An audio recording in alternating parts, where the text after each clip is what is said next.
আজকে আমি রান্না করব সোয়াবিন তরকারি। এই যে সোয়াবিন সেদ্ধ করে রাখা হয়ে গেছে, একটু অন্যরকমভাবে আজকে রান্না করব।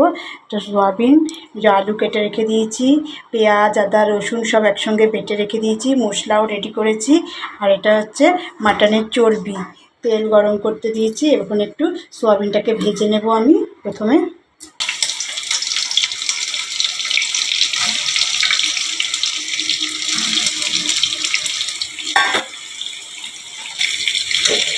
সোয়াবিনটা ভাজা হয়ে গেছে, এবার আমি সোয়াবিনটাকে আলাদা করে তুলে রেখে দেবো, রেখে তারপর আলুটা ভাজবো। আমার আলুটাও ভাজা হয়ে গেছে, এবার আলুটাকে তুলে রেখে দেবো।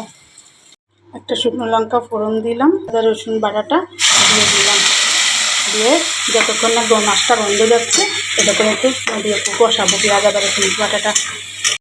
একটু পেঁয়াজ আদা রসুনের বাটাটা কষাচ্ছি, এখান থেকে একটু তেল বেরিয়ে আসছে। এবার আমি মশলাটাকে দিয়ে দেবো একসঙ্গে, যে হলুদ জিরে গুঁড়ো আর ধনিয়া গুঁড়োকে একসঙ্গে মিক্সড করে রেখে দিয়েছিলাম, এই যে মশলাটাকে আমি দিয়ে দিচ্ছি। স্বাদ মতো নুন আর একটু কাশ্মীরি লঙ্কার গুঁড়ো পরে দেবো। কষানো অনেকটা হয়ে গেছে, একটু তেল ছেড়ে ছেড়ে এসছে, আমি এখন চর্বিটাকে দিয়ে দিচ্ছি। কষানো হয়ে গেছে, এবার আন্দাজ মতো জল দেবো। আমার রান্না কমপ্লিট। এই যে